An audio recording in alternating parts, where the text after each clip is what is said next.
problem. I would like to introduce Bigfoots Pad Paranormal Investigations Team.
Welcome to another edition of Bigfoots Pad Paranormal Radio.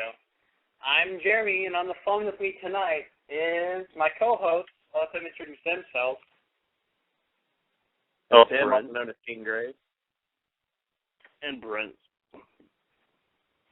And tonight's show is going to be about UFOs, or Unidentified Submerged Objects. And before we get on to that, we have a little bit of paranormal news here for everybody.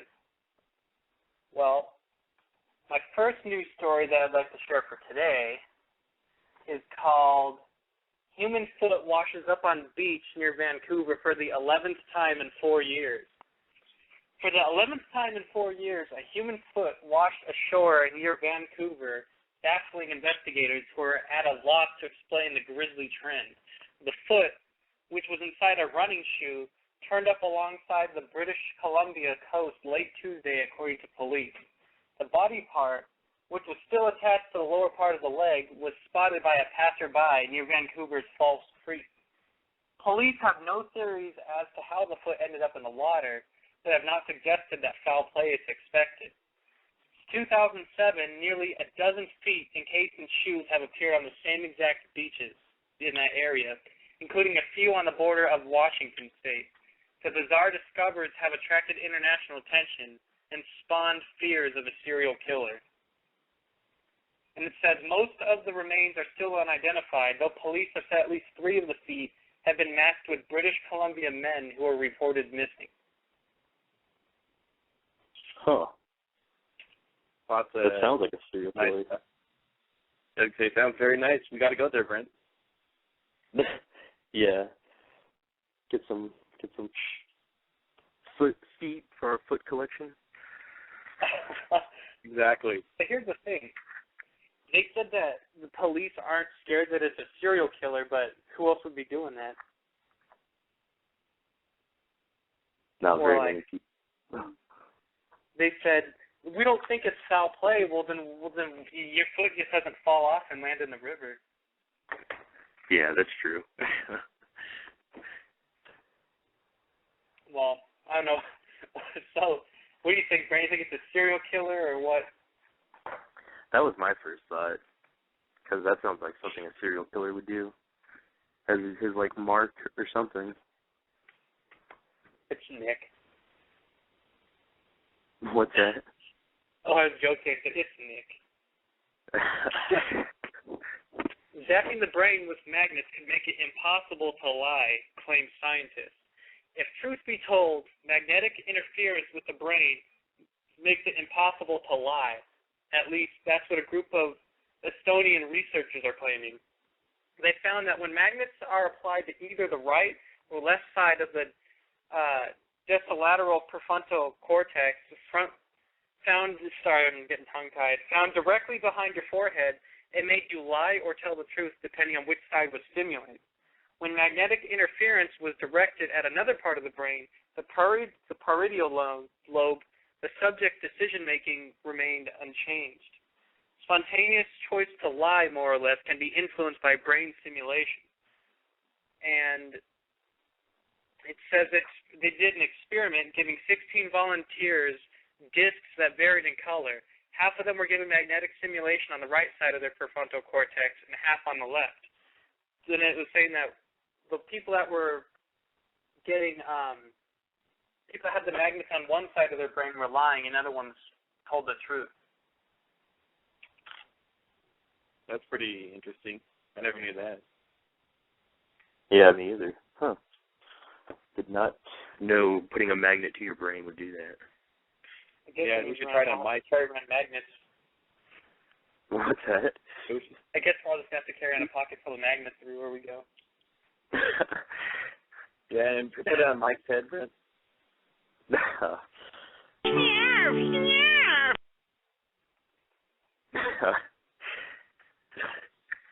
Here's another good one. Brent to do his. Yeah. It's time for Brent to do his snarf impression. Snarf, snarf. For the second time in a row, the Pentagon has lost contact with an experimental hypersonic vehicle over the Pacific, just minutes after it was launched from space. The flight of the Falcon Hypersonic Technology Vehicle 2 was hotly anticipated in military and aerospace circles. The HTV-2 was supposed to ride on the back of a rocket to the edge of space, where it would separate and scream through the atmosphere at 13,000 miles per hour before splashing into the Pacific Ocean about 30 minutes later and 4,100 miles later. If the flight worked, it'd show how missiles of this shape and flight pattern could strike targets halfway around the world almost instantly. And that would be a major step forward in the Pentagon's prompt global strike plan to attack foes anywhere on the globe in less than an hour. For now, however, these hopes have been dashed. It says, there's no way that you could call that success, a source familiar with the program tells the Danger Room. In a statement, let me skip over that. It says, we'll try it again and we'll learn. And I guess they're kicking off the program to the Air Force now. Rather than NASA, they're giving it to the Air Force. So, I guess they said that they were going to try to use that for space exploration also. That'd be risky. Sounds like a good idea. If we could go 4,100 miles that quickly. Oh, yeah. And the next article I got, this is a good one. I was trying to save this one for when Nick called in, but I guess he's not going to. One sperm donor, 150 children. Cynthia Daly and her partner used a sperm donor to conceive a baby 7 years ago. And they hoped that one day their son would get to know some of their half-siblings, an extended family of sorts for modern times.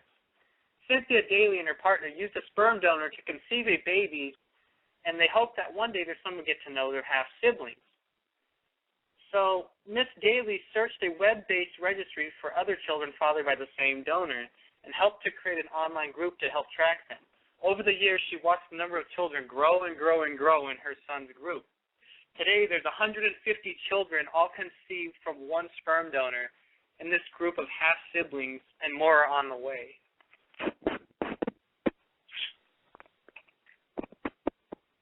So, that's a what's lot your of opinion people. on this, there, Brent? What's that? So what's your opinion on this? Well, I mean, if you're one of the last ones, you got some real catching up to do. My only thing is, can that man really logically spend, when they turn 18, can he logically get to know all those kids? I don't know. Maybe. Because figure that'd be a lot of people, a lot of Christmases, and a lot of birthdays. It seems like every other week we'd have to be celebrating something. Yeah, exactly. Or I couldn't imagine if for some weird reason, you have to pay child support. That'd be awful. Oh, yeah. May as well just move out of the country if that was the case.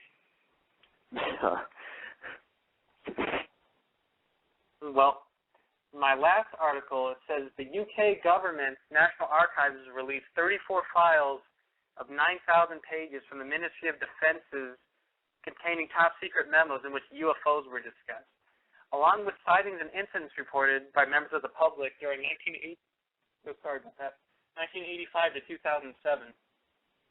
Documents on popular UFO sightings at RAF Lakenheath in Suffolk, reported by RAF fighter. I'll just skip all that. It says that they have pictures of gun cameras taping UFOs. It says that they even have pictures and video of a worm UFO. It says, let me see, worm-shaped UFOs wiggling around in the sky, it says, over Dulwich in London. A mother and daughter testified at the UFO desk and said that they had seen two men dressed in spacesuits and dark glasses who called themselves Mork and Mindy, like the TV show, I guess. And I guess that's what the file says for the worm UFO. That's a little. I've never heard of that before. Worm-shaped UFOs? Yeah, it's first for me. Yeah, that's weird. Very, very weird. Well, I'm going to try to call one of our co-hosts from our Blog Talk Radio account real quick. But, You better answer. I'm trying. Or else Trent will have some butt kicking to do. Yeah, I gotta take a plane ticket 2,000 miles away.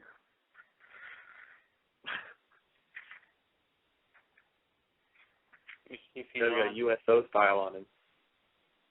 Nah. Did he answer you?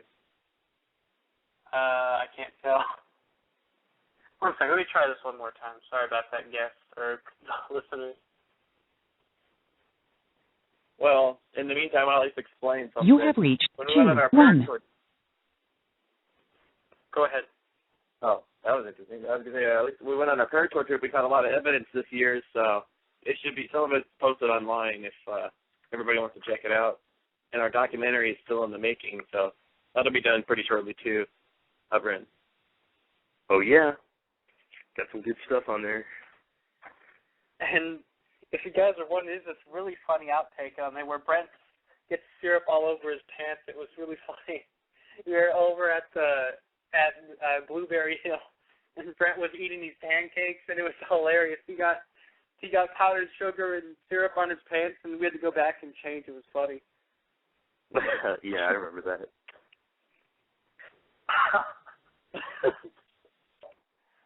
But we are going to go on a quick commercial break, and when we get back, we will go to our topic of the night, USOs. And again, thanks for listening to BFP Radio.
And we are back on Bigfoots Pad Paranormal Radio.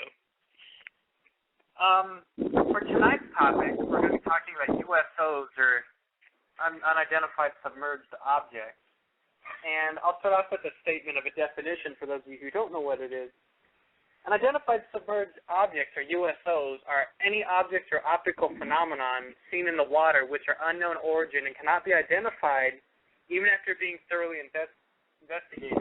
These unidentified submerged objects are seen by most ufologists and investigators as a phenomenon the same as or similar to UFOs. Unidentified flying objects, the difference being that they are traveling under or entering or leaving a body of water. Most UFO sightings are of a typical UFO, or I guess what you would think was a typical UFO, emerging from the water and are not seen or classified by separate phenomenon by most people. Although identifying and displaying unidentified flying objects has typically been important to militaries as a national security, the relatively rare USO sightings compared to UFO sightings have never been reported as a national threat or caused sensation to the typical UFO sightings often have. Ranging in size and shape, the most common USO sightings are disc-shaped or cylindrical-shaped objects, traveling at speeds far exceeding any Earth-based underwater craft. It says most often they're traveling between 150 and 500 knots underwater. And I'll hand this off to Tim, and he'll talk about a famous case from 1967 called Shag Harbor. Okay. Well, I just have one more thing to add on to your facts there. It's actually 50% of all UFO and USO sightings that, they occur, hovering over, coming from, or plunging in and out of the water, It doesn't just include oceans and everything. It includes oceans, seas, lakes, and even reservoirs. And, like I said, one random fact about USOs is they say that Puerto Rico is actually the USO and UFO capital of the world. And we were just discussing, actually, last week how we might go there. Hi, guys. Yeah. Yep. All right, but yeah, as Jeremy said, I'm going to get started with the Shag Harbor incident in Nova Scotia of 1967. That's actually personally my favorite USO case to date. So I'm going to begin by saying, And now, ladies and gentlemen, let's get ready to rumble!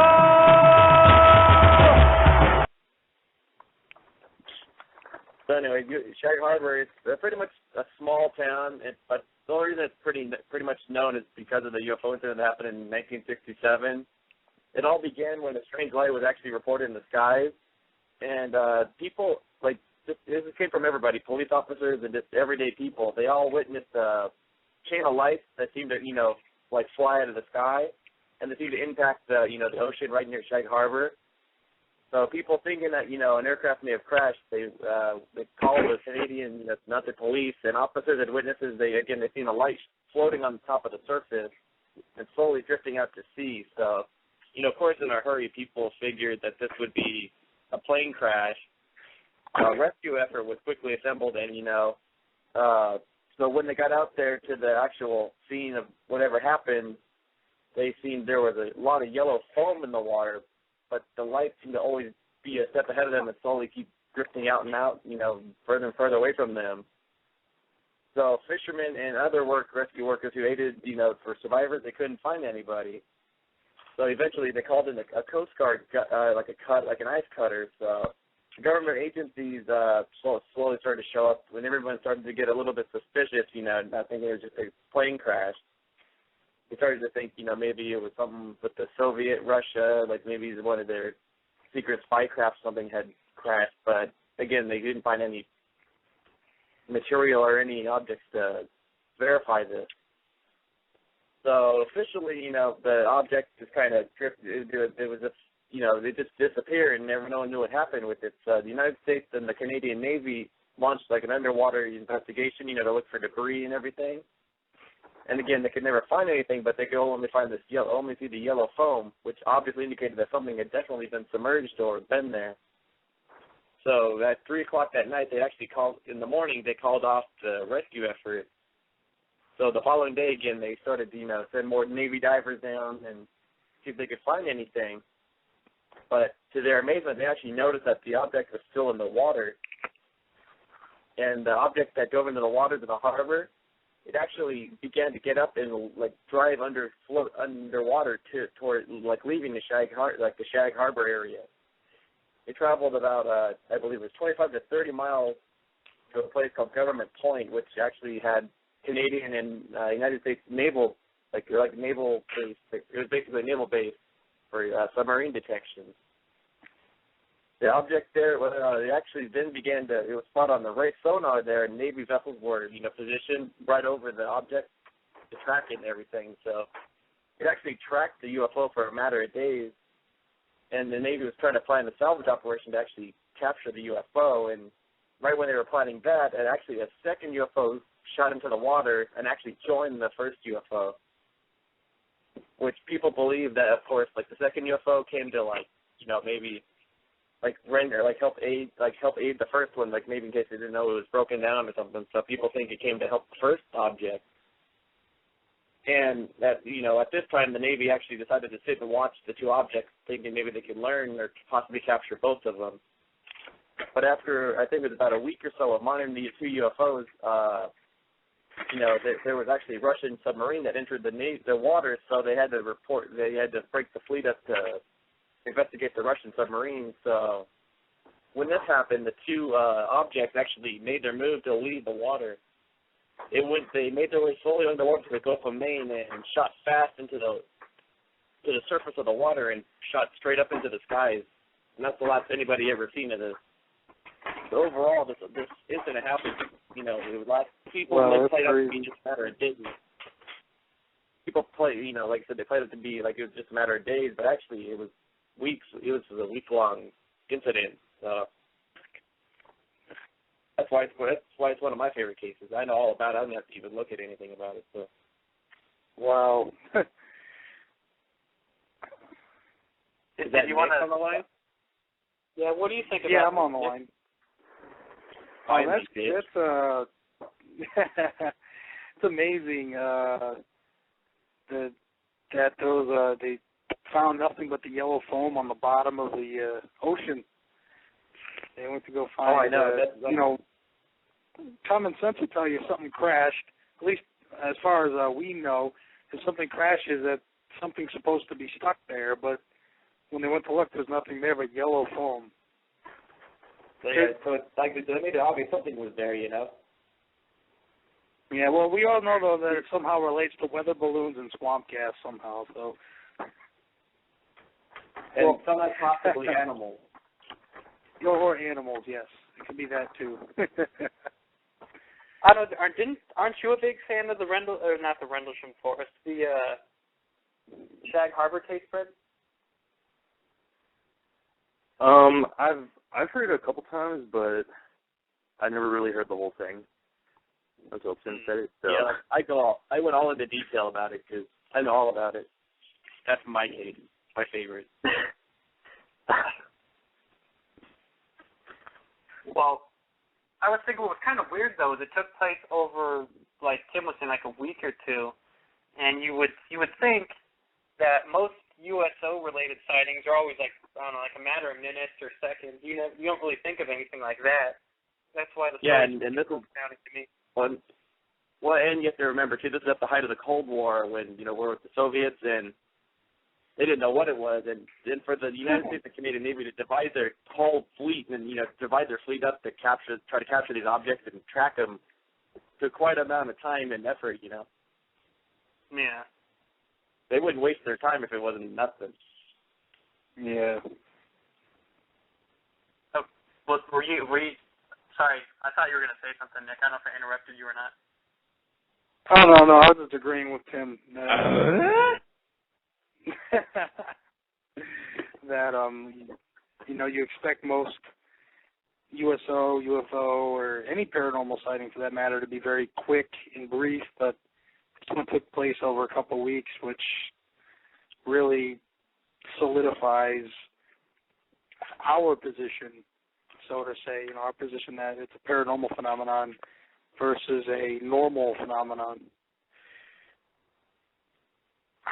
Exactly. Well, I have a couple of sightings I got written down from different places and some things that we got sent in over the since we've had our radio show, but there's something interesting I would like to point out.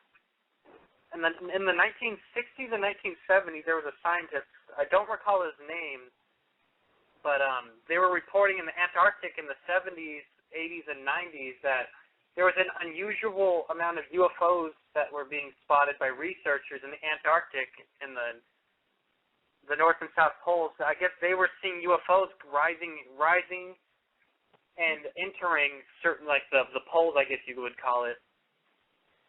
And I was going to say, have you guys heard about this? I know I've mentioned it before to you two, but I don't remember.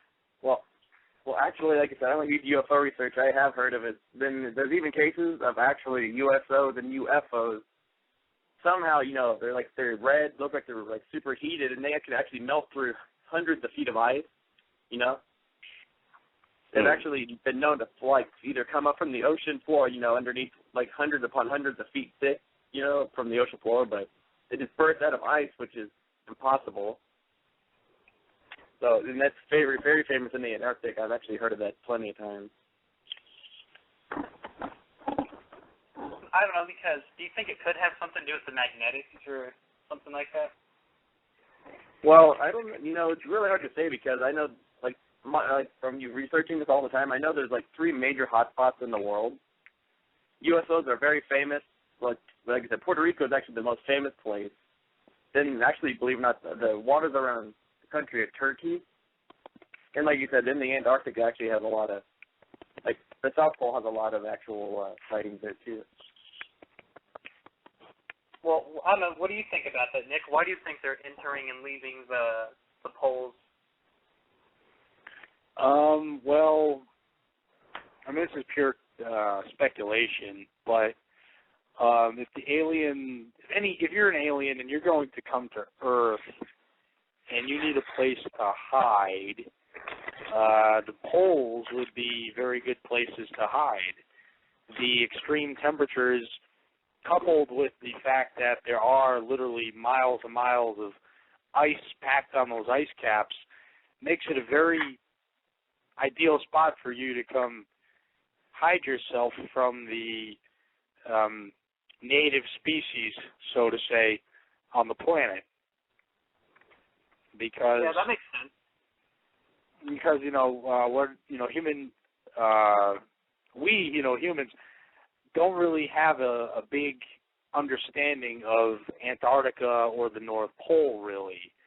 I mean, we have some laboratories there. Or even or even the water for instance. Even the ocean, we don't. We really don't have a big understanding of the oceans or the ice caps because they're just so hard to explore and study. So if the little green man, so to say, wants to come down and hide amongst us, perhaps study us even, they should go hide at the North Pole or the South Pole. It's a very, very good place to hide yourself. I agree with you, Nick. I mean, Brent, do you agree with Nick at all? Oh yeah, I do.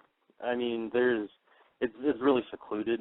So there's hardly any of the human population on the poles. So it would be an ideal place to hide. Well, someone in the chat was saying that you think that the magnetics could help them power their ships, is what they were saying, or help them propel themselves somehow. Well, that's one belief. They say they believe their ships are powered by magnetic forces, so that could be. Maybe they go to their recharge or something. Yeah, or they're looking for something like special minerals down there they need to power their ship. That's true.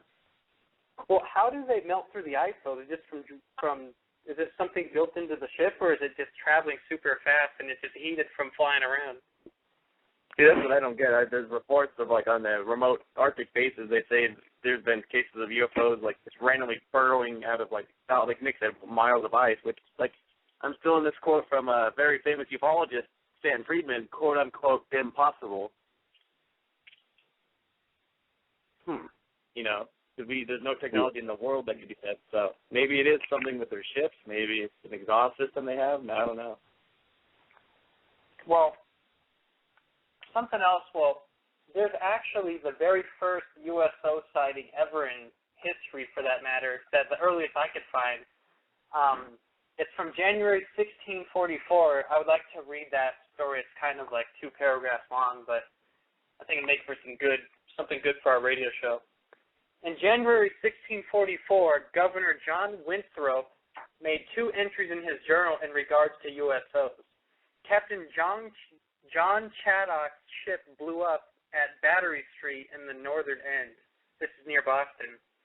5 men lost their lives. Soon after, unexplained lights appeared in the sky. The citizens of Boston eventually ascertained that one of Chaddock's men had conjured up the spirits of the dead sailors, and that was the origin of these lights. But 3 men in a boat coming towards Boston saw 2 bright lights rise up out of the water, the same place where the vessel had just blown up earlier. A week after the event just described happened, the old records say there was, on a nightly basis, they would see 2 twin lights seen again and again. But I guess they said that they were seen by a place called Castle Island. And they said that they were traveling in the air for 12 minutes, they were counting, on like a nightly basis. And they would vanish in the spot where the remains of the ship were resting. On one occasion, the story was that at 8 o'clock, a light resembling a moon rose up out of the water where the wreck was, sailed through the air till it was over the highest point on a place called Noddle's Island. And there it was met by another light, so they called it the twin lights. The two were seen merging into one, separating, and continued uniting and separating.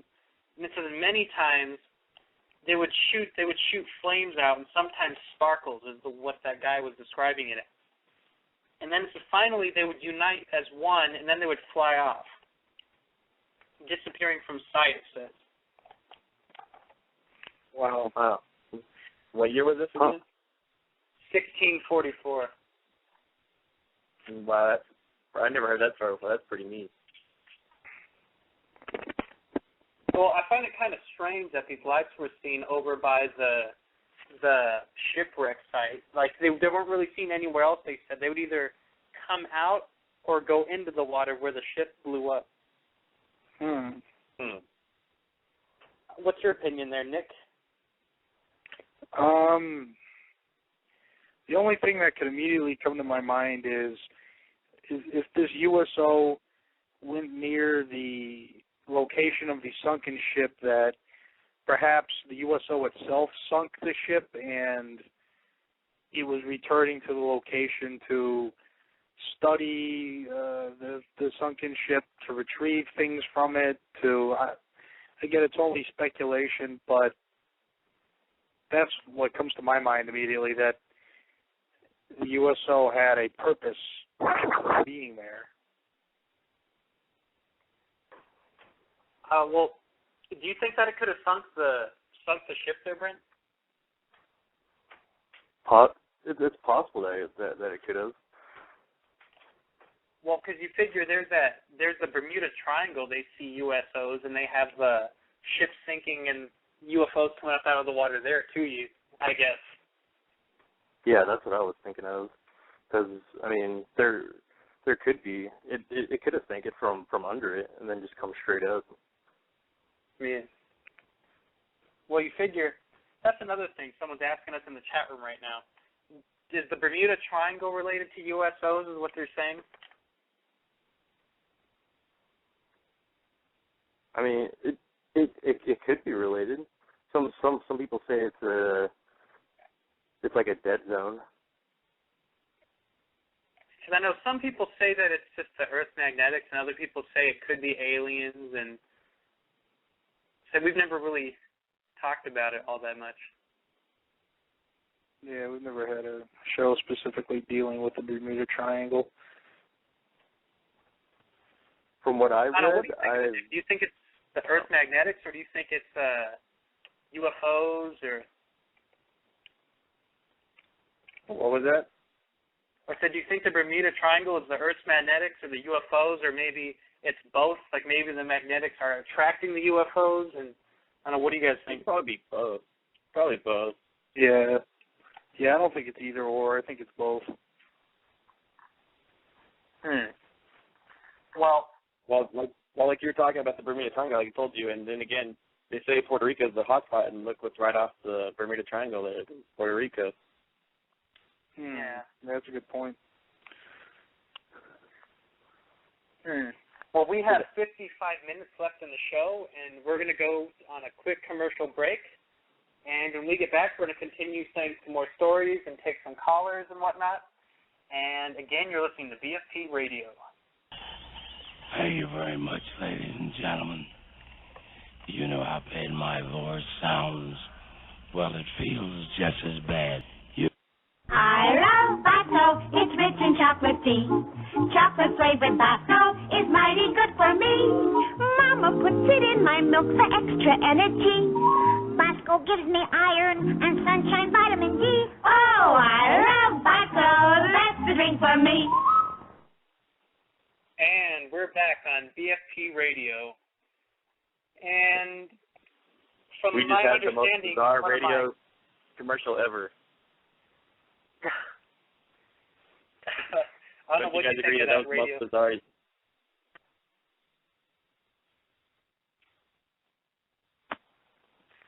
Think that was a weird one there, guys? Yeah. Babe Ruth telling his farewell to baseball speech. That was a little odd. Yeah. Oh, that's what that was, Babe Ruth. It sounded like a video game character on one of the video games they have called Fallout. You know, the characters are ghouls, and they sound like that. Yeah, that's Babe Ruth before he retired. He had something wrong with his throat or something. Oh. Well, you said you had a story you wanted to share, Tim? Yeah. And again, like I said, I'm all about USOs, so I have a couple of cases here about this one focuses primarily with like the FDR Roosevelt, which is the aircraft carrier, it was the USS Franklin Delano Roosevelt. It was the first naval ship to actually carry nuclear weapons in the 60s. And all sorts of, they've always had USO sightings as long as the ship was in service, you know what I mean? So I just have a couple basic things here about it. So the first one I have is in 1963, I think, the Roosevelt that's the FDR, anyway, they were always a magnet for UFO and USO sightings both, because, they came from basically every single part of the ship, from the cook all the way up until, like, the gunners and the radar maintenance men and everything. So the first one here I have, it says September 20th, 1952. A multinational force made of British, United States, and even Danish ships were basically doing basic training exercises. And UFO approached the SDR and was witnessed by everybody in the British ship to help try to chase it, but eventually the UFO vanished. So that's the first sighting. I think it's even better than that, because then later that day, 3 Danish officers that were in the exercise, they also observed another UFO go by the ship, and it disappeared. And then 24 hours later, yet another USO was seen hovering around the multinational forest. So, that's just the beginning of everything. Then, 11 years, we skip ahead 11 years later, the FDR was, it was off a training exercise off of near Puerto Rico again, on a training maneuver, and a sonar operator detected a submarine, what they thought was a submarine, traveling at 150 knots. They tracked the object for 4 days until it, maneuvered down to 27,000 feet below the surface, which is, again, impossible. So, right there alone tells you that's obviously something not man-made. Yeah. And, of course, now the FDR, a year later, they're off the coast of Sardinia, which is in the Mediterranean Sea, and there's another blip on the radar screen, so moved across the, the original letter is a UFO it says 15,000 feet in the air, and then, of course, it slammed into the water, just like we're talking about the Shag Harbor incident, and all of a sudden, they tracked it until it went down beyond sonar capability, so, again, there's another incident where it's not man-made. So, basically, those are just the typical USO sightings that one ship has had over its 15-year history, What's that? Oh, I said basically, so those are just a few cases. Just that one ship alone had. You know, the Franklin, the USS SDR while it was in service. Yeah. And again, like I agree that I think it was because it was the first ship that has nuclear capabilities. So you know, that one ship could have wiped out the world basically. Oh yeah. I think that's of course that'd be a good interest to the UFOs. Yeah. Well, I find it kind of weird that it was holding nuclear weapons and it had all these UFO sightings. Because I know that there are people always say that UFO sightings are always seen near nuclear bases and nuclear weapon holds and things like that. I guess it could have something to do with that. That's what I think, because there's even cases in Russia where UFOs have deactivated and almost launched nuclear weapons, you know? Yeah. Because, yeah, and it's funny, too, that it's not just us, but there's Russian accounts of UFOs, too. Remember, we didn't speak with each other in the Cold War, so. Well, I know Nick he had some kind of fact he was telling me the other day about USOs. I think he was saying, no, it was about the nuclear weapon sites with UFOs. Nuclear weapon sites? You were talking about how they're sited near where nuclear weapons are at and stuff, military bases? Oh, yeah, we were talking about that on the other show. UFOs always seem to be found around military bases. Again, if you're an alien coming down to the planet and you want to scout or study the planet that you're going to, it would be ideal for you to study what type of weapons you might come up against. Put down your weapon. You have 20 seconds to comply. Exactly, and can't ever get enough of those sound effects. But yeah, if you're going to come down here and maybe start an invasion, or maybe just even try to come and land peacefully, you're going to come and see what you might come up against. I mean, if I'm an alien and I see a bunch of people packing some nukes down here, I might not want to bring my ship. They might launch those missiles at me if I try to bring my ship here, so that's definitely one possibility. So I agree, and again, like Stan Friedman said, Nick, our favorite, you know, then Frank Frashina said, like, they're here to quarantine us, you know, or observe us, you know. Yeah. They're going to look for, like you said, it's a weapon system because they don't know. Because as far as they're concerned, like Stan Friedman says, in human history, we're only known to alien races if they observe us as, you know, tribal warfare members fighting each other. Yeah. Well, Frank Machino was talking about how they have to send jets up to intercept the UFOs when they would go near the bases. Oh, yeah. I'm assuming he wrote a book about that. He was saying something about they did the same thing when USOs or UFOs would get near military ships like aircraft carriers and things. Oh, yeah, they do. Yeah, I because remember. They take it very serious. I can't believe the Russians have actually shot down UFOs, supposedly. That's a feat in its own. Yeah. Can you imagine how scary that would be if they go, okay, Brent, you're going to go chase after this UFO. We don't know where it's from another planet. You're going to go chase it down and blow it up. Yeah, that wouldn't go very well. So get someone else to do it. Well, just like they say that the Russians... what's that? Well, they say the Russians shot a UFO down as recently as like 5 years ago. They say they sent MiG-21s and all the newest MiG-35s and everything to chase it. And they say they have it at Kapushkin Yar, which is their Area 51. Well, so they may have a step ahead of us regarding UFOs. I have a couple of sightings from New Hampshire. I have like 3 or 4 of them. They're kind of shorter sightings, but I was just going to say them anyways. And on 1959, and it was today actually, which is kind of ironic, today in 1959, Admiral Hyman Rickovers of the SSN Sea Dragon detected an unidentified submerged object outside Portsmouth Harbor. And I guess that they were saying that was one of the first sightings of a USO ever reported by the military.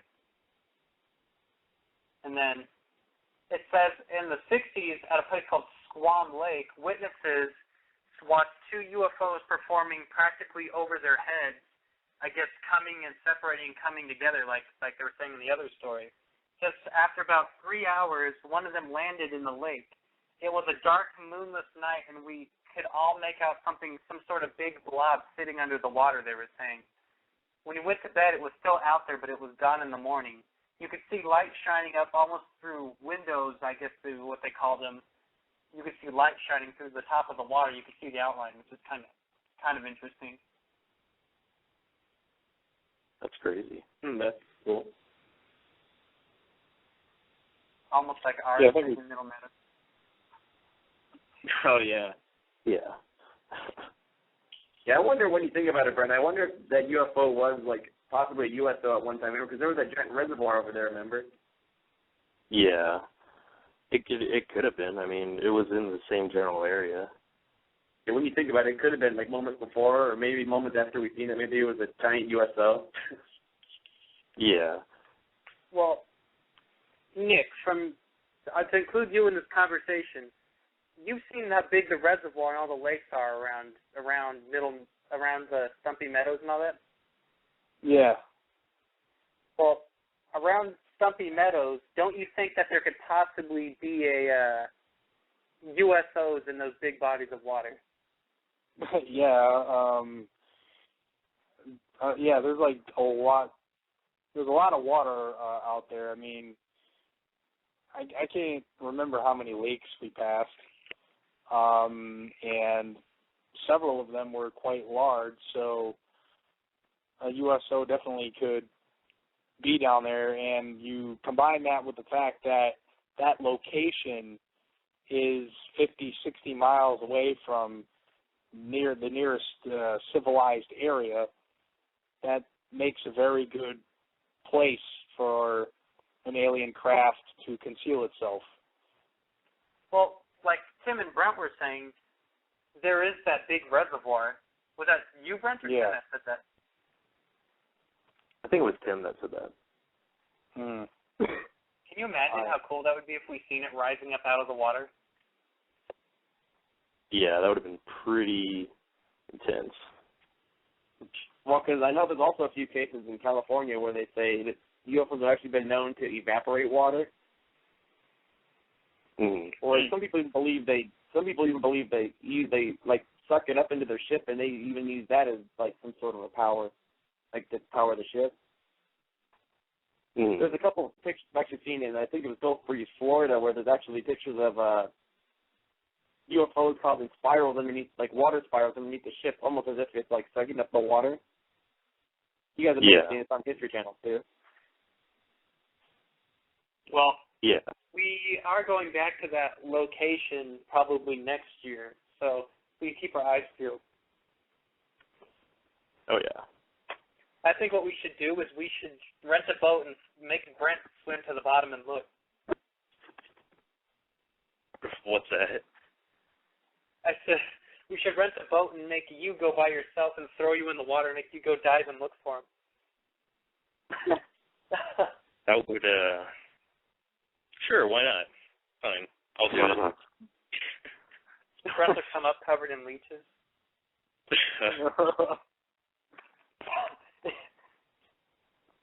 You'll be known as Leechman. But anyways, so I mean, the whole topic of USOs and UFOs are pretty neat because some people try to argue they're not the same thing, but come on, how can it not be related if they look the same and act exactly the same, you know? Yeah.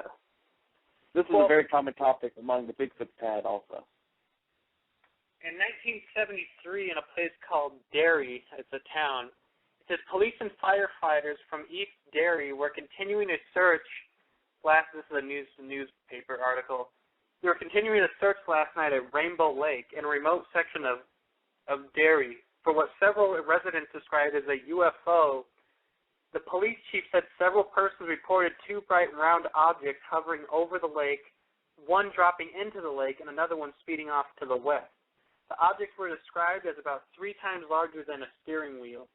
Gary firefighters scoured and dragged the lake by boat searching for the objects, but found nothing.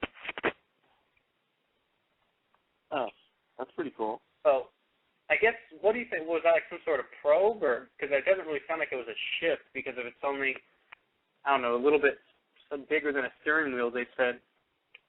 Oh, yeah. That's what I was going to say, too. I know their UFOs are famous for sending down probes. They say, like, little, like, soccer balls to, like you said, steering wheel-sized objects, you know, and it could have been a probe. Just like they said, the Kecksburg UFO was also a probe. Yeah. Yeah. Well, what do you think, Brent? I know you like to talk about this kind of stuff. What'd you say it looked like again? Oh, they said it was round. They said it was round and like a silvery object, but they said it was only about the size of us, like 2 or 3 times larger than a steering wheel of a car. It could have been a probe, or it could just be if anything, a smaller race, or just. I mean, it could be a smaller alien species, or it could be maybe like what you said, like a robotic type probe. Yeah. So I'm messing with the settings on the computer in here. Well, I mean, and I can also bring up another case that I know about. I don't know the full details, but I know in 1990, somewhere in Turkey, because again I was saying how it's a hot spot for USOs and UFOs. There was a Turkish man who had like an older, obviously in 1990 they had the film camera still, but he took a picture of, I guess, a UFO that was underwater, and it's pretty neat looking. There's you can see it underneath the water. It's like a greenish looking object, if I don't remember right. But they said that was the very first picture of an actual USO, though. Huh. Yeah, you have to Google it sometime. It's 1990 Turkish UFO or USO or something like that. Because none of them had ever been photographed for that point. So yeah, I've never heard of that. I don't know if I probably have heard of it, but. Like, I know way too much about UFOs and UFOs, so. Big Brent knows all. Brent's a conspiracy man. What's that? Just like Brent knows a lot more about conspiracies and stuff than we do too. Yeah. That'll be for another show. Yeah. And Nick, and by the way, everybody, we have to make a special announcement. Nick is opening his own shoe business. Oh yeah. Come on, Nick, you got to give everybody details about it. Oh, okay. Well, I'm just opening a small at-home business where I'm going to get shoes and sell them to people in different venues, and hopefully it can kick off here pretty soon. I'm just trying to get some funding right now for it. I have a business plan laid out already. I have how I'm going to advertise laid out. I have a website already up that needs to be finished and more refined, I guess.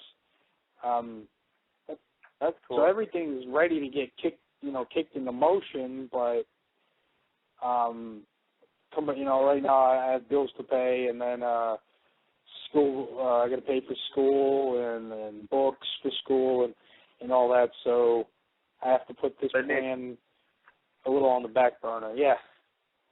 But I know, Nick, you were saying, but the special announcement, everybody, if you have a USO spotting in the next 48 hours, Nick will send you a free pair of shoes. Yeah. We're gonna get like a whole bunch of hits on the Twitter or the MySpace. Oh, I had one. I want my free pair now. So everybody, special announcement: USO spotting next 48 hours. Nick will give you a free pair of Nike tennis shoes. That's a bunch of bull, but watch, people are still gonna say. Oh, man. But, Brent will give you $100. $100. Oh, God. So, Jer, were you about to bring up a case, or was that Tim? I think it was Tim. Well, no, I was just joking around that because I brought up that Turkish case with the guy that got the first photograph of the USO. But then I know there's the Dragon Triangle in the Pacific that's also famous for UFOs and USO sightings. Yeah. Like there's countless amounts of like trader and merchant ships, and even World War II ships, like having sightings there too.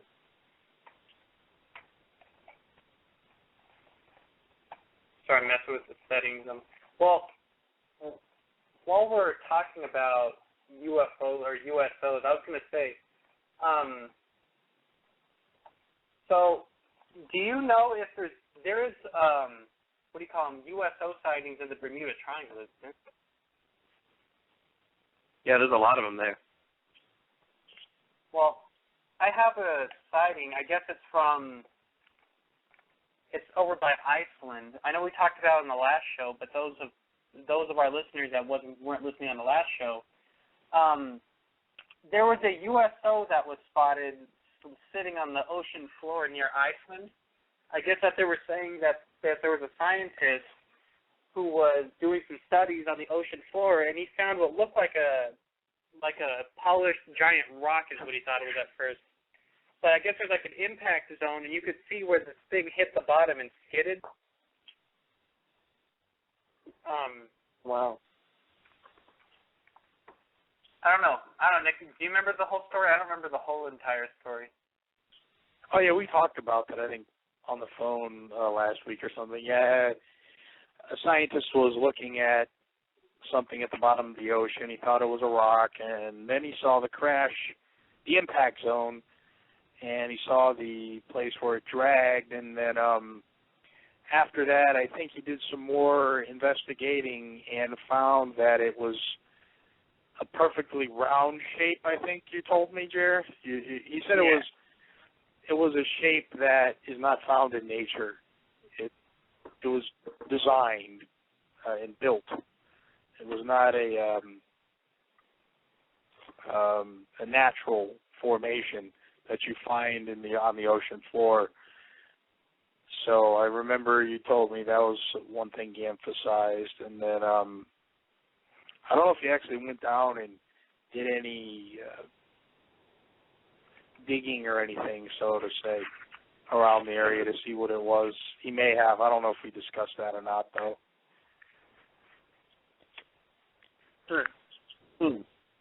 Well, we have 31 minutes left in the show, and we are going to take a quick commercial break. And when we get back, we're going to hear some more stories and talk about some more things. And you're listening to BFP Radio.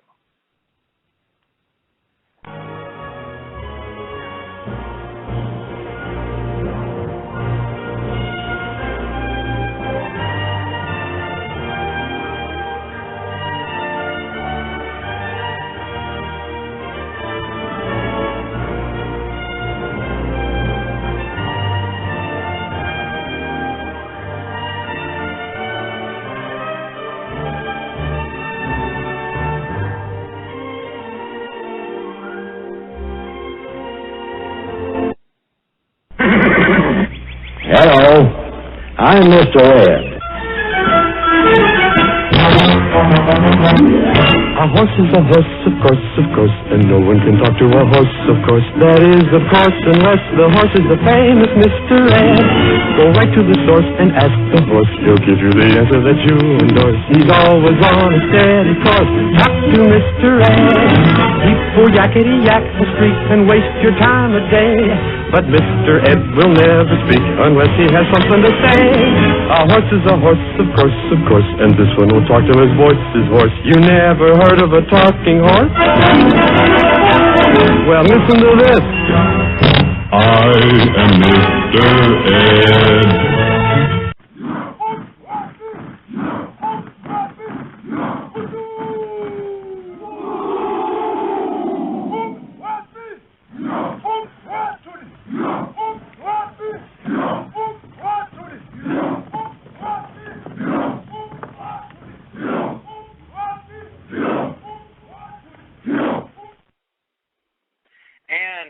back on Bigfoots Pad Paranormal Radio. And we're talking about UFOs tonight. And as the BFP specialist, if you see a USO in 48 hours, Nick will send you a free pair of shoes, and Brent will give you $100. And anyways, so I have an interesting story. It's about a Swiss ship captain from 1970. The story goes, he says, I'm a captain of a foreign-going vessel since 1970. In 1968, I was the second officer of a ship called the Panamax. It's a carrier under the Swiss flag. It says, we departed fully loaded with coal from Norfolk to Charleston, bound for Japan through the Panama Canal. I was on the night watch from 0000 hours to 0400 hours, and we were sailing south off the coast of Florida. The sea was calm when our speed was 15 to 16 knots.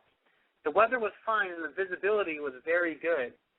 I was on the command bridge out on the port side, looking to the lights on Palm Beach at a distance.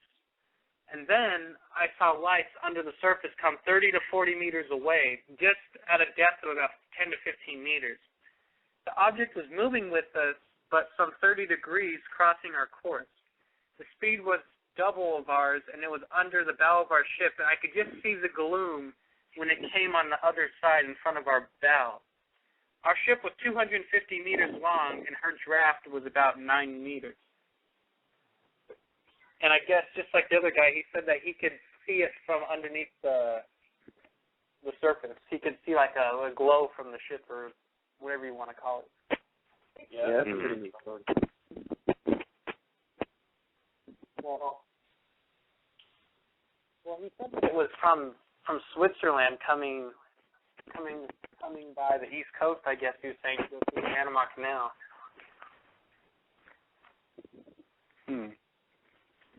I don't know, what's your impression there, Nick? Well, what did you just say about a minute ago? What do you mean, like, where was it? Yeah, where was it again? There was a ship coming from Europe going to cross into the Panama Canal, and I guess they seen the USO over on the East Coast somewhere. Oh, okay. Well, if it was down by the Panama Canal, that's right around that Bermuda Triangle area, Puerto Rico, you know. It seems that there's just a lot of UFO and USO sightings going down around that area.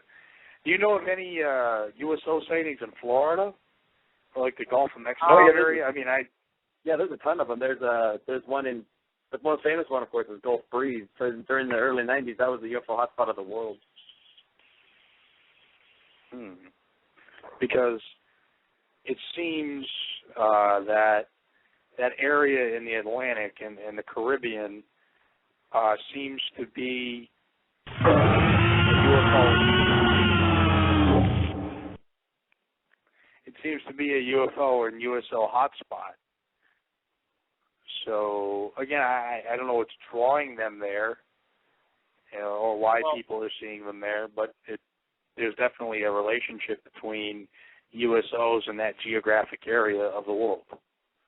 Well, if people say that there's sightings in the Bermuda Triangle where they say the Earth's magnetics are all messed up, and then it's sighted at the North and South Pole where the magnetics are abnormal, maybe there's something that's drawing them to these areas, or it's just a coincidence. Yeah. I don't really know what to think. Well, like you were saying, what would possibly draw them to these areas besides, like Brent was saying, rare minerals, or I don't know, maybe they're using it for some kind of fuel for their ship, or who knows? They could possibly have like an underwater base, maybe. Yeah, that's another topic that Ken was talking about earlier, but I don't know if he's away from his phone right now. But, they could have a base underwater and have a mineral or some type of material that can withstand the pressure of something like the Marianas Trench. That's a place I'd have to double check my facts, but I don't think we've ever sent a submersible or submarine down there before because all of them would get crushed. Exactly. So if the aliens who are light years ahead of us, pardon the pun, in terms of technology, why can't they have a material that can withstand heavy pressures? So they could have a base or something. And they can go through intergalactic travel too, which... Yeah, they can do intergalactic travel. I'm pretty sure they have a way of withstanding high amounts of pressure in the water. So... Well, wouldn't they have to have some sort of water or ocean similar to ours if they know how to navigate ours, or just they would have had to have at least been here long enough to know how to survive in our Earth's oceans? Yeah, they would. But there's been UFO sightings for thousands of years, so they've been here for a while. 2 days coming ago. to us for a while. Yeah, since 2 days ago. We should have had Stanton on our show today, guys. Yeah, that would have been awesome. Well, since I was talking about really old USOs and UFOs, I actually had an idea that I thought of. I know everybody here is familiar with the story of Atlantis, and I was just wondering myself if perhaps things that are described as USOs could be found in Plato's account of Atlantis and the legend behind it. I'm not sure. I know Plato talks about it. I don't know if he talks about it in his book called The Republic or another one called The Fideo. I have The Republic, but I can't seem to find it right at this moment. But I think that's an interesting point. I think he does talk about submarine type vehicles that the Atlanteans had, which is a very interesting thing. And that could show that extraterrestrials were here at the time, or it could just show that ancient people were a lot smarter than we give them credit for. Oh, I know, and just like, speaking of Atlantis, they, just like they say, along the Catalina Island near California, they say that's another UFO and UFO major hotspot. Yeah. And they say they believe there's a full-on. They say they believe there's a full-on fleet of UFOs that live under the water there. But the underwater mountain ranges are so deep, we can never see what's down there. Yeah, I've heard about the Catalina Island cases rather. That's what drew my initial interest into the USO subject. I mean, I have to do more research about it, but that's kind of what opened the door for me. So, Nick, do you want to elaborate on the shoot sale? Yes, master. Rise. He got interrupted by Emperor Palpatine, Tim. It's all right, Nick. I was going to say, do you want to elaborate on your shoe sale there, Nick, for 48 hours? No. One second. I'm gonna phone a guest real quick to see if what their opinion is. Oh, okay. All right. And remember All right, 1 second here. Hello? Yes, Stephanie? Yes? You're on the Bigfoots Pad Paranormal Radio, and I just thought that we were talking about underwater UFO bases, and I thought that what was your opinion on underwater UFO bases? I have no idea. I guess it could be possible if they landed here a long time ago, like on last week. I think I heard something about maybe in the mountains how they found. So I don't know, but just something referred to on last week. So I don't remember exactly what was said, but I think it's possible that they could still be there, or that it could happen.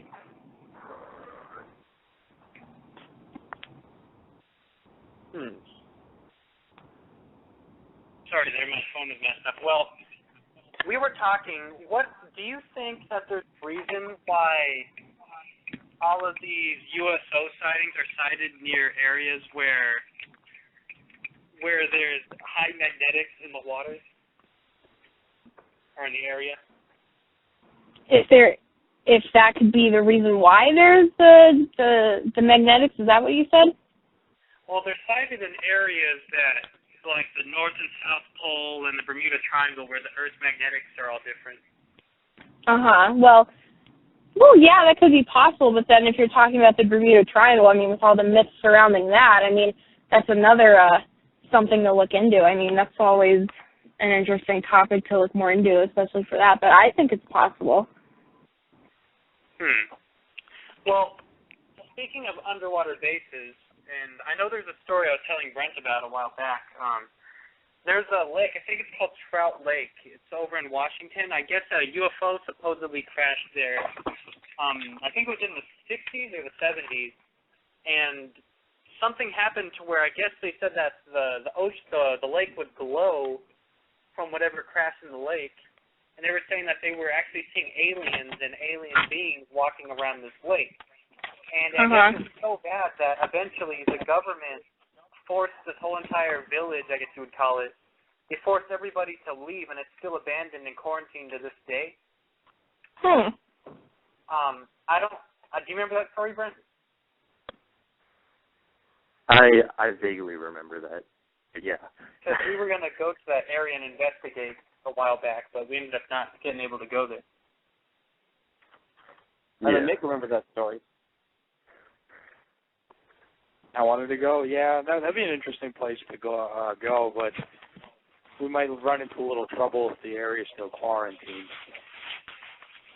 Well, they claimed it was for radiation, but they won't admit that a UFO crashed, so why would there be random radiation in this lake, you know? Yeah, that's true. That's true. What are you doing, going down the freeway with your head out of a car at 100 miles an hour? Who, me? I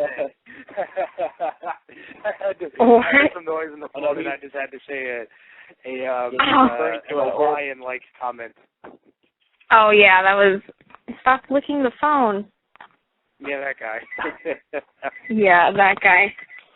Well, actually...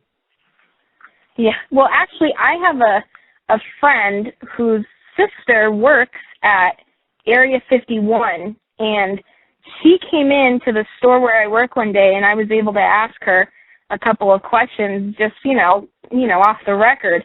And she was, she told me some interesting things about Lake Mead that a couple of years back, I guess scientists went there or something, and they found something, and they never gone back there since because it was kind of, from what she said, they were shocked at what they found, and that's it. And they won't go back to... They just got weird readings, and they saw a couple weird things. Maybe they were overreacting, but their readings showed high levels. I want to say maybe it was, magnets and stuff like that. Like, not magnets, but you know what I mean, just like high levels of a weird magnetic field. I thought you said that. I was going to say the creature that you were saying a while back that they seen. Yeah, that's all. Yeah. Alien, or like what were you saying? Well, it could have, it could be some sort of alien. It could be like a sea lion. I don't want to go into too much detail in case they can track this and fire my friend's sister because they know they do stuff like that. But anyway, yeah, some scientists did some experimentation, and it really scared them to the point where they never want to go back there, go underneath, because they were going pretty deep. They said at one point they were very, very deep, deeper than what they thought Lake Mead was, or apparently. And I was like, well, I'm not a scientist, I don't work at Area 51, so I don't know exactly, she could just be trying to, spice up the story a bit, but, it sounded pretty interesting the way she was talking about it. That's cool. Well, do you think that there could possibly be some sort of alien creature, do you think, at Lake Mead, Nick, or what do you think? There could be an alien creature in Lake Mead. I don't really know very much about what you said. It's the first time I've heard it actually, but with the details and the amount of information that Steph just gave us, it definitely could be reasonable to say that an extraterrestrial is in Lake Mead. Well, I know that I was watching a show with Brent. I think it was one of the last times that we've seen him, and they were saying that there's a lot of UFO sightings around Lake Mead. I guess there could be something there if they were to choose that area to, I don't know if you'd call it, stop.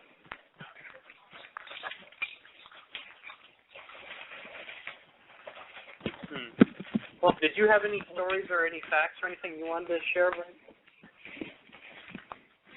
Who, me? Yeah. Not at the moment. Well, I know Tim said he had some sort of facts he wanted to share about it. Something to do with some sort of, what was it, a certain percentage is seen around water or something you were saying, Tim? What was it? Before the show started, you said you had some sort of a statistic about how many UFO sightings around water. Oh yeah, they say 53% of UFO sightings are always above, like in or around water, which is kind of funny. They say UFO and USOs are the same thing, so that would, if it's 53%, that would make it. I want to see your tits, my dear.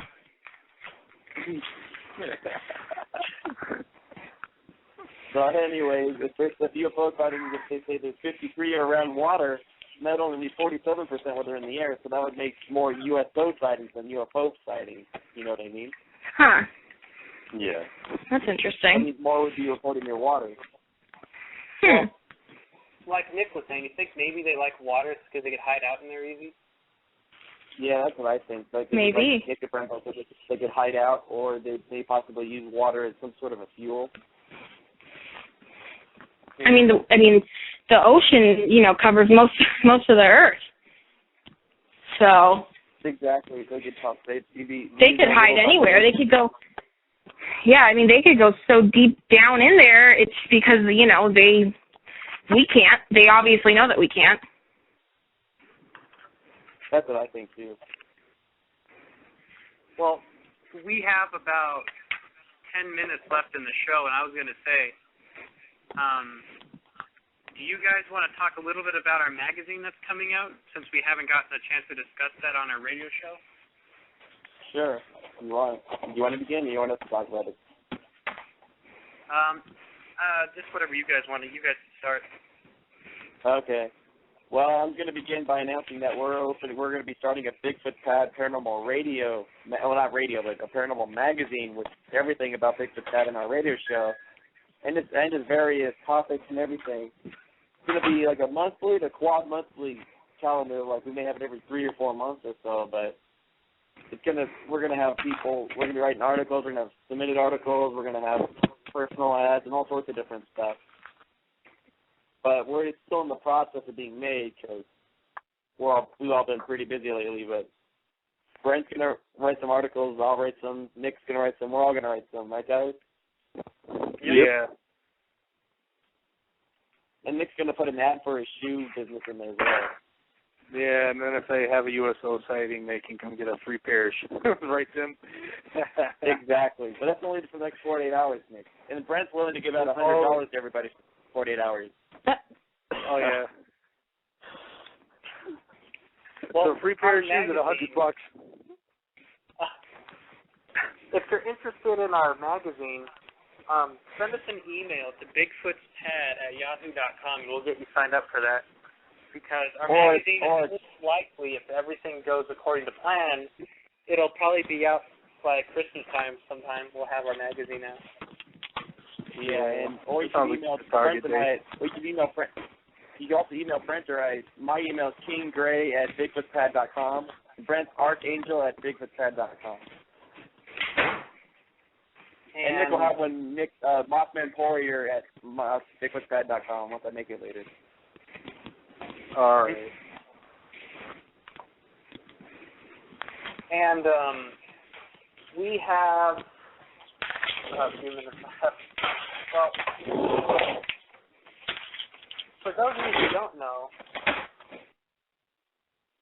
we have a show next Saturday at 3:00, and it's supposed to be about the Spring Hill Jack, which is a legend from England.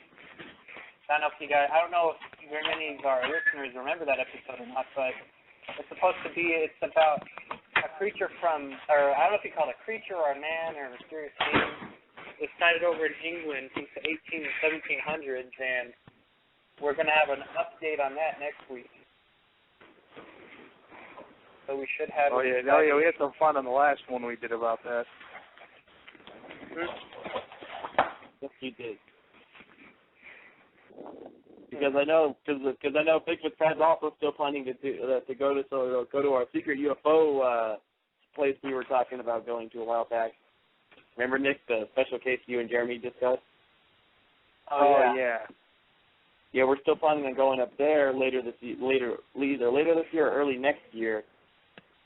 At this time, we can't disclose any details about it because we just can't. Yeah, because that's another thing I'd like to mention. The BSP team is actually in the middle of filming our very first full-length documentary also. Yes, we are. We're still putting things together. And it took Brent, Jeremy, and I 30 attempts last time to get a segment done. Remember, Brent? Oh, yeah. Come on, squeal! Squeal!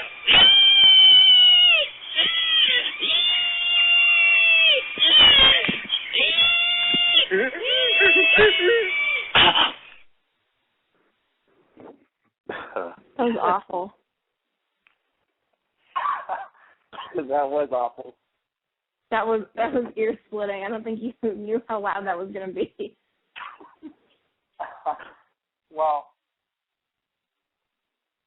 I forgot what I was going to say. I mean, did Brent or Nick have any news or anything they wanted to announce on the show, like during the last couple minutes?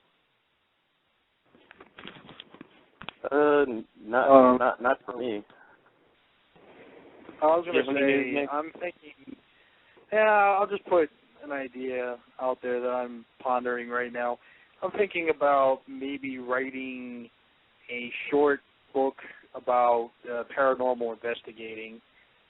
I'm not sure what it'll be about yet, but I'd like to write a book about paranormal investigating and everything that comes with.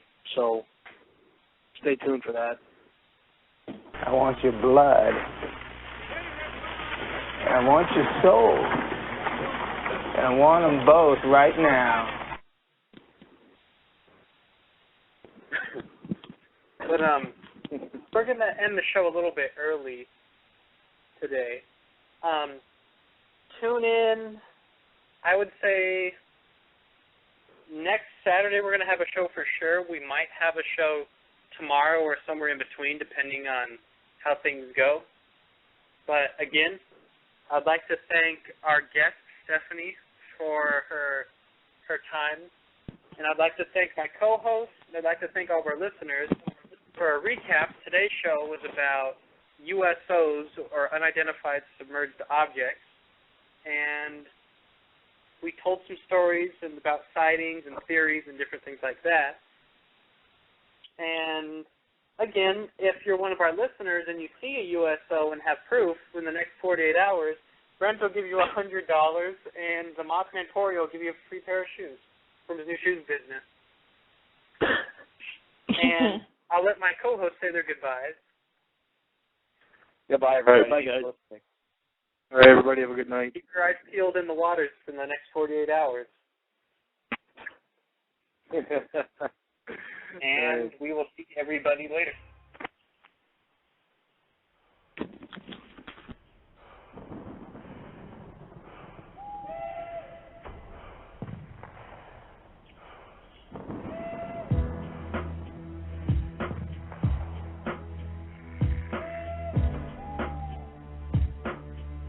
Between what we see and what we think we know and believe, there are worlds. There are things that we cannot understand. Bigfoots Pad Paranormal Investigations Team is in charge of the field. Bigfoots Pad Paranormal Investigations Team.